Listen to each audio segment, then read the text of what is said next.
This could have been a very bad situation. Those words from a fireman this morning as a 2-alarm fire at the Brittany Village apartments on North 36th Street drove residents from a 12-unit apartment building.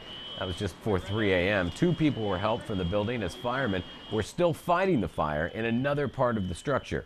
Now, the fire could have started in a utility closet, but we know for sure it didn't begin in an apartment. That's according to fire officials.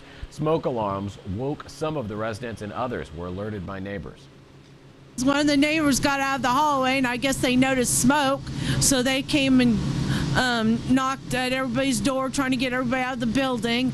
So I heard them. I thought they was calling one of the kids, which they probably were, and then I went and opened the door, and that's when they said fire, fire. Heavy smoke as we went up the stairs. Could not see the stairs, so we started crawling up the stairs and started doing our searches through the rooms. We thought the heavy fire was down in the basement ceiling between the basement floor and the first floor is where the heavy fire was. That's where we were down fighting the fire at.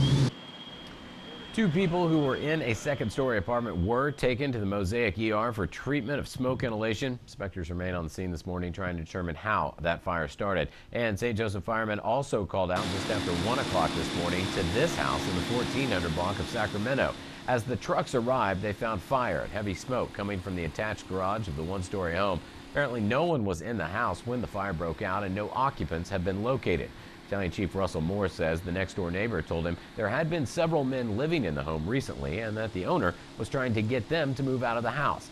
This neighbor says the men were still staying there, and police had been at the house several times. He also says that William Dow, the man killed on 36 Highway by a semi on May 12th, had been staying at that house. They took the house over. They came in, took the house over, they lived there. We knew it was going to happen. They was evicting a while back, but it's going through the court system. We own this whole block over here. Ever since they moved in, it's been nothing but troubles. They've had the law down here 5 to 6 times a day. Like I said, they was part of that guy that got killed out on the highway. Fire Inspector Steve Hendrickson says most of the fire was in the garage, with the rest of the house sustaining smoke and water damage. It's not known where any of the people staying there have gone. The cause of that fire still being investigated.